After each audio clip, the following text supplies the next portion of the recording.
Começa agora um programa que traz tudo sobre o livro mais lido em todos os tempos. Apresentamos O Som do Livro.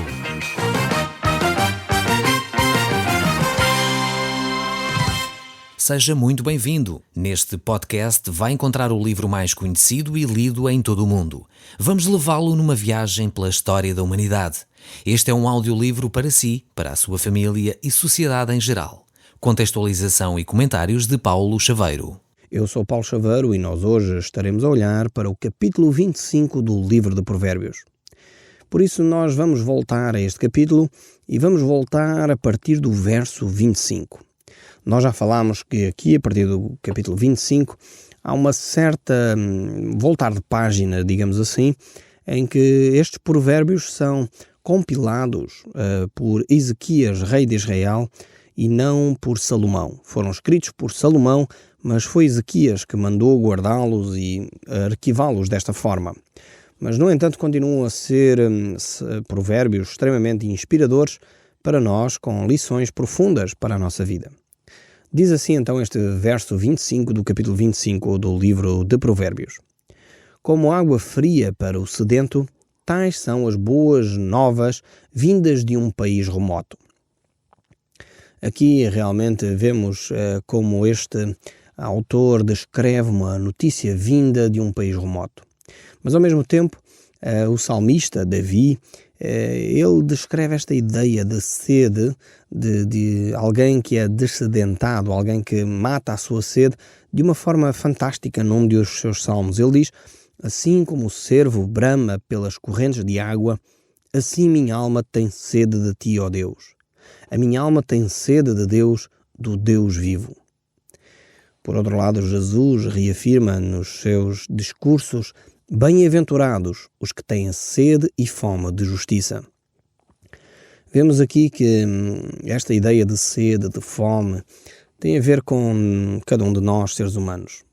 Um ser humano que realmente é saudável, naturalmente tem sede e fome. Só uma pessoa que está doente é que não tem apetite. Só uma pessoa que está doente é que efetivamente não procura comer. Ao mesmo tempo, podemos fazer uma analogia para a vida espiritual e é por isso que Davi e Jesus Cristo fazem esta analogia com a vida espiritual. Davi diz que a sua alma tem sede de Deus. E Jesus Cristo diz que bem-aventurado é aquele que tem fome e sede de justiça. A minha pergunta para si é, a sua alma deseja ardentemente conhecer a Deus, tem sede de Deus, tem esta vontade de poder conhecer mais e mais da palavra de Deus para poder matar essa sede da alma?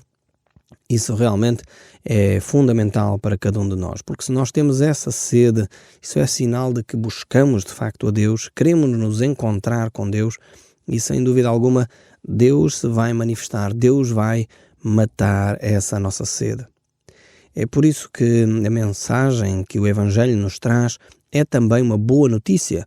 E como nós vimos neste provérbio que acabamos de ler, o provérbio 25, nos mostra que estas boas notícias que chegam a uma pessoa é como matar da sede. Por isso as boas novas que foram trazidas no Natal pelo anjo, ele disse, não temam, porque vos trago boas novas de grande alegria, que será para todo o povo. O Evangelho de Deus é estas boas notícias que vêm de uma terra longínqua, vêm de uma terra distante para cada um de nós e vêm para matar a nossa sede de alma que nós temos. Só a palavra de Deus pode saciar a nossa fome, a nossa sede.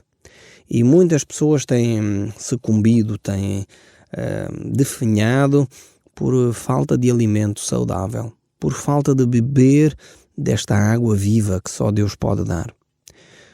Está diagnosticado, é do conhecimento comum, que a doença do século é a depressão. Milhares e milhares de pessoas pelo mundo inteiro vivem deprimidas, vivem abatidas, angustiadas, sem rumo, sem direção. E nós necessitamos voltar àquilo que é fundamental para a nossa saúde espiritual. Nós temos entupido a nossa vida com o trabalho, temos entupido a nossa vida com os bens materiais, o desejo de ter mais e mais nos leva a trabalhar mais e mais, de ter e ter, queremos considerar as melhores coisas para isto ou por aquilo e gastamos-nos, estressamos-nos e ficamos sedentos, ressequidos por dentro. Só Deus pode matar esta sede. E isso Ele faz com a pessoa de Jesus Cristo. É fundamental nós nos alimentarmos dos ensinos de Cristo, nos alimentarmos da palavra de Deus. E eu fico muito alegre por você que me está a ouvir neste momento desse lado. Permaneça aí e alimente-se espiritualmente da palavra de Deus, pois ela é a única que pode matar essa sede e fome que a nossa alma tem.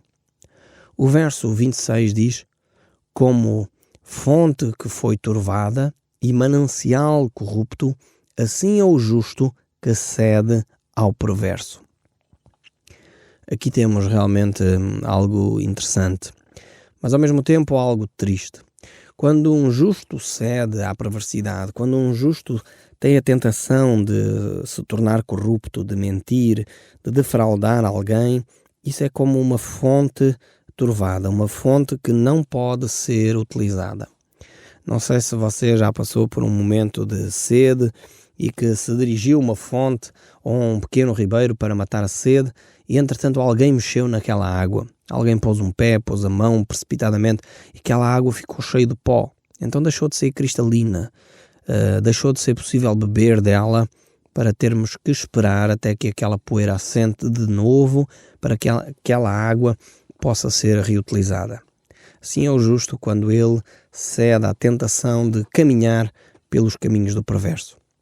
Se você está a ser tentado dessa forma, eu recomendo vivamente, considere, não vale a pena você turvar a sua fonte. Não vale a pena você turvar a imagem que efetivamente você tem. Você já é quem é. E se você, como justo, procede de uma forma perversa, realmente vai estragar todo o trabalho que realizou, que Deus tem vindo a realizar na sua vida. Vale a pena permanecer na justiça, ainda que a tentação seja grande. Vale a pena manter-se nos caminhos de Deus, ainda que a tentação seja vamos sair deles.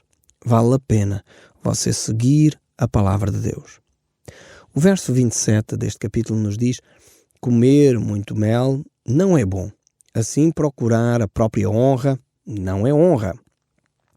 Mais um conselho extremamente sábio e extremamente verdadeiro.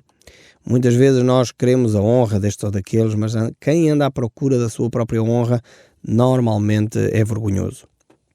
Nós não precisamos de promover a nossa honra. Devemos sim promover a honra e a glória de Deus. A Ele, sim, seja dada a honra e a glória. Isto deve ser a atitude daqueles que são filhos de Deus. Mais do que se autopromoverem, devem promover aquele que é digno de toda a honra, de todo o louvor, que é o próprio Deus. O verso 28 deste capítulo 25 do livro de Provérbios nos diz: como cidade derribada, que não tem muros, assim é o homem que não tem domínio próprio. Aqui temos mais uma figura extremamente interessante para o homem que não tem domínio próprio. Ele é comparado a uma cidade sem muros, a uma cidade que foi destruída, a uma cidade que está vulnerável.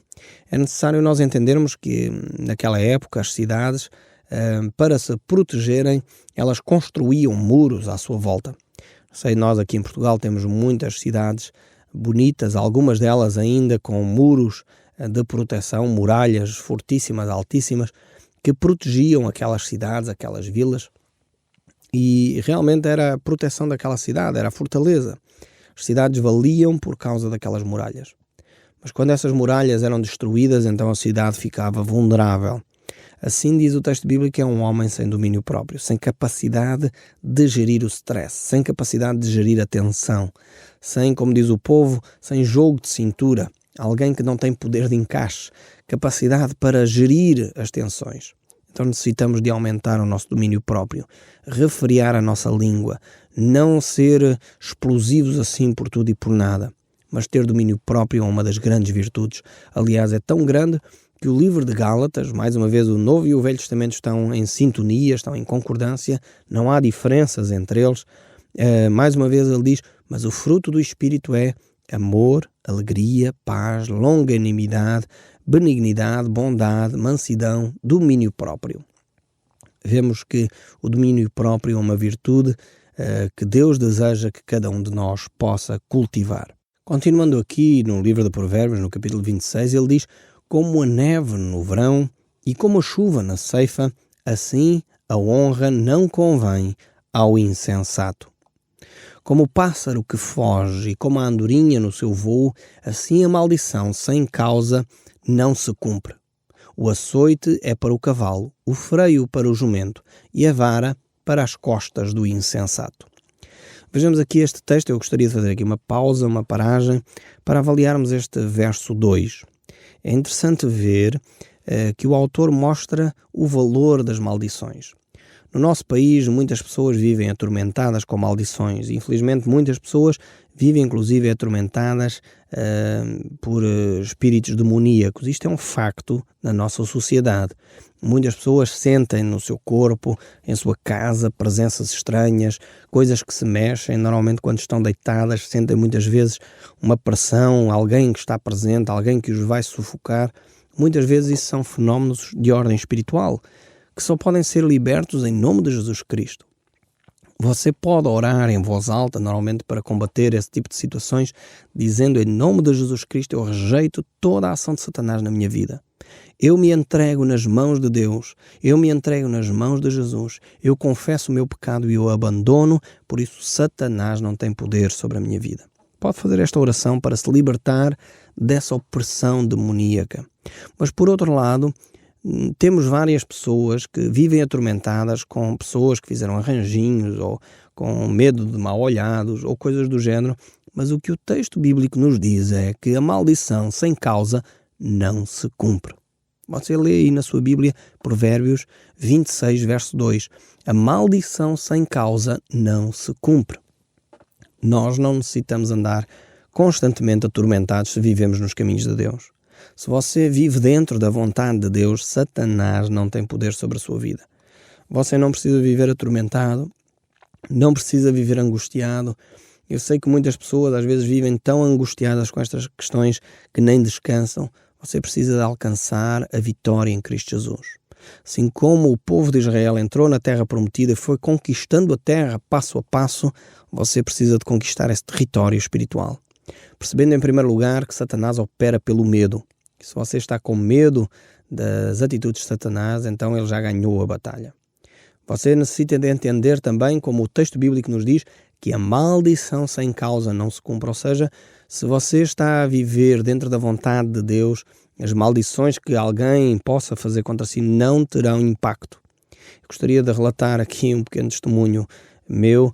Há uns meses atrás, uma pessoa que mexe com tarôs e cartas e etc. escreveu-me. Fiquei surpreendido ao receber essa carta de alguém que dizia que iriam fazer mal e etc. e que eu deveria então enviar um cheque para ela. Eu quero dizer que essa pessoa, o que eu fiz foi escrever uma carta relatando a minha confiança em Deus, manifestando que essa pessoa estava em perigo mexendo com esse tipo de situações, estava a fazer coisas contrárias à vontade de Deus e que ela precisava de se voltar para Deus, arrepender-se do seu pecado e abandonar esse tipo de vida. Porque quem estava em risco era ela própria, essa pessoa. Recomendei também que ela ouvisse este programa. Eu espero que esta senhora me esteja a ouvir hoje e tenha tomado a decisão de aceitar Jesus Cristo.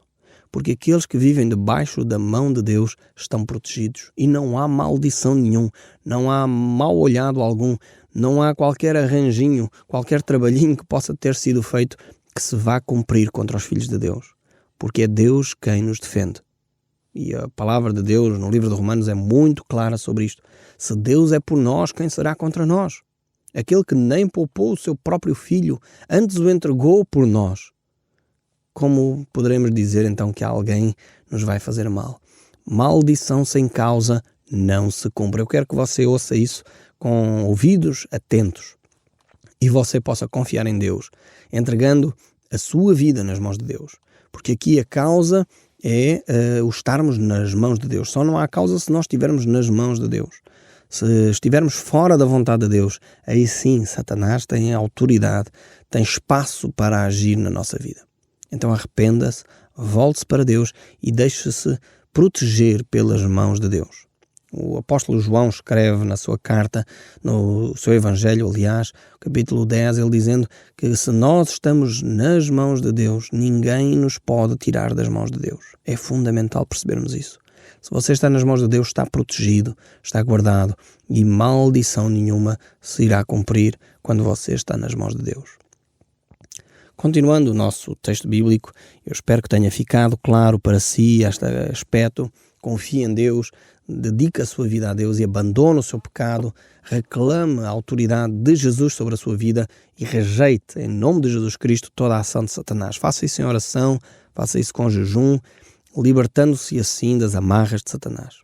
Mas o verso 4, continuando então aqui a leitura do nosso texto, diz: não respondas ao insensato segundo a sua estultícia, para que não te faças semelhante a ele. Ao insensato responde segundo a sua estultícia, para que não seja ele sábio aos seus próprios olhos. Aqui temos um texto bíblico extremamente curioso. Por um lado, é quase uma contradição, poderíamos dizer, que é um ensino paradoxal, contraditório. Por um lado, o texto bíblico diz: não respondas ao insensato para não seres igual a ele. Depois o outro diz: devemos responder para que ele não pense que é sábio aos seus próprios olhos. Bem, é necessário esclarecer aqui. Responder a um insensato numa hora imprópria, quando ele estiver, por exemplo, embriagado ou eufórico ou uma coisa assim do género, não vai produzir benefício nenhum. Ninguém se deve arriscar a fazer isso. É algo errado e perigoso. Mas, ao mesmo tempo, se a situação não é essa, se esse insensato está com lucidez, está a entender o que se lhe está a dizer, então aí sim devemos tomar a iniciativa e tomar essa coragem de o repreender, para que ele perceba que ele não é sábio, que ele não é de facto quem ele pensa que na realidade ele está a verbalizar. Então é esta dualidade aqui que nós devemos ter a cautela. Há momentos que se calhar temos que ficar calados e não dizer nada, mas há outros momentos em que temos que reagir, ser frontais e confrontar a pessoa para que ela fique humilde e fique no seu devido sítio. No fundo é aquele texto que nós já citámos e que eu recomendei que você sublinhasse e tivesse até exposto num local bem visível. Assim são maçãs de ouro em salva de prata, assim são as palavras ditas a seu tempo. Mais uma vez, esta é o mote aqui. Portanto, não responder ao insensato ou responder ao insensato tem a ver com o tempo, com o ser ou não apropriado, o momento certo para o fazer. O verso 6 ainda prossegue: os pés cortam e o dano sofre. Quem manda mensagens por intermédio do insensato. Vemos aqui mais uma vez que confiar em alguém que não é de confiança é um perigo. É como cortar os pés, é como andar descalço sobre um molho de cacos ou de picos. Isso vai trazer sofrimento, muita dor, muita angústia. O verso 7 ainda nos diz: as pernas do coxo pendem bambas, assim é o provérbio na boca do insensato. Como o que atira pedras preciosas num montão de ruínas, assim é o que honra o insensato. Vejamos aqui estes textos bíblicos que nos advertem a ter cautela na forma como lidamos com os insensatos, com pessoas que não têm muito bom senso nas medidas que tomam. E isto é um alerta. Por vezes nós não fazemos esta análise, pensamos que todas as pessoas são pessoas de sabedoria, mas na realidade temos de fazer esta análise sem pôr rótulos, sem julgar precipitadamente as pessoas, mas temos de tomar muita atenção e ouvir aquilo que a Bíblia nos diz sobre como lidar com os insensatos. Lembro-me particularmente de uma situação que tentei ajudar, aliás, tentámos como família, e essa pessoa ouvia os conselhos, mas logo a seguir fazia disparate, até que eu próprio cheguei à conclusão: esta pessoa é insensato. Então temos que agir de acordo com os ensinos de Provérbios. Temos que falar com ela de acordo com os ensinos de Provérbios. Ou melhor, em algumas alturas não devemos corrigir, algumas devemos corrigir, algumas devemos ter cuidado aqui ou devemos ter cuidado ali. Comecei a analisar muito mais detalhadamente o livro de Provérbios para ver como agir com essa pessoa. Porque, efetivamente, os insensatos são pessoas que não têm o senso no seu devido lugar e, por isso, cometem atrocidade após atrocidade. E o livro de Provérbios tem muitos conselhos para que nós possamos lidar com esse género de pessoa. O verso 9 ainda nos diz: como galho de espinhos na mão do bêbado, assim é o provérbio na boca do insensato. Mais uma vez aqui, esta ideia de que palavras sábias na boca do insensato é uma coisa horrível. Ainda que essa pessoa possa estar a dizer uma coisa bonita naquele momento, mas a sua conduta, a sua maneira de ser e estar são totalmente adversas àquelas palavras sábias que ela está a proferir. Verso 10. Como flecheiro que tudo fere, assim é o que assalaria os insensatos e o transgressor, criminoso e malfeitor. Aqui temos mais uma vez esta referência aos insensatos e àqueles que se associam ou privilegiam este tipo de pessoas. Verso 11 ainda diz: como o cão que torna ao seu vômito, assim é o insensato que reitera a sua estultícia. Não sei se você já assistiu a isso, eu já. Há algumas pessoas que fazem uma afirmação completamente descabida e depois nós tentamos ajudar a pessoa a perceber onde é que estão os erros e ela no final conclui dizendo exatamente a mesma coisa. O texto bíblico diz: é como o cão que volta ao seu vômito. É uma expressão horrível, eu sei, espero que não fique muito chocado, mas é o que o texto bíblico diz, mas é o que algumas pessoas fazem quando manifestam a sua ignorância. Verso 12. Tens visto a um homem que é sábio aos seus próprios olhos? Maior esperança há no insensato do que nele. Aqui temos uma expressão ainda interessante. Agora, o insensato é valorizado porque aquele que se acha sábio aos seus próprios olhos ainda é mais insensato. Então, por causa disso, aqui verificamos que o insensato até nem sai muito mal, porque há aquelas pessoas arrogantes. O orgulhoso, diz o texto bíblico, é bem pior ainda. Então devemos ter a cautela, ainda mais cautela com o orgulhoso. O verso 13 diz o preguiçoso: um leão está no caminho, um leão está nas ruas. Vejam bem as invenções, as ideias que o preguiçoso arranja para não trabalhar. Prossegue o verso 14. Como a porta se revolve nos seus gonzos, assim o preguiçoso no seu leito. O preguiçoso mete a mão no prato e não quer ter o trabalho de a levar à boca. Mais sábio é o preguiçoso nos seus próprios olhos do que 7 homens que sabem responder bem. De facto, Salomão tinha realmente graves atitudes, graves situações para com o preguiçoso. Ele não tolerava uma pessoa preguiçosa, muito menos um preguiçoso arrogante, que é aquele que acha que sabe tudo e tem todas as respostas para não trabalhar. Verso 17. Quem se mete em questões alheias é como aquele que toma pelas orelhas um cão que passa. Que grande ensino. Ouça bem este texto bíblico e fique com ele. Como o louco que lança fogo, flechas e morte, assim é o homem que engana o seu próprio e diz: fiz por brincadeira. Realmente é uma atitude muito pouco sábia esta. Sem lenha o fogo se apaga, e não havendo maldizente, cessa a contenda. Como o carvão é para a brasa e a lenha para o fogo, assim é o homem contencioso para acender rixas. As palavras do maldizente são comida fina que desce para o mais interior do ventre.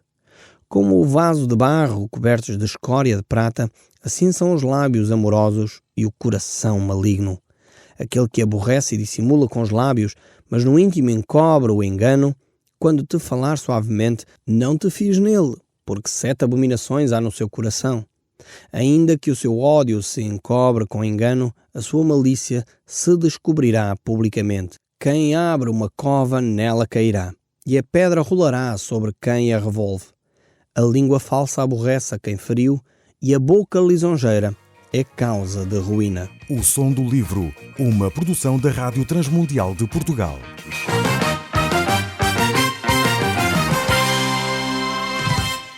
RTM. Conhece todos os nossos programas em rtmportugal.org. Uma produção da Rádio Transmundial de Portugal.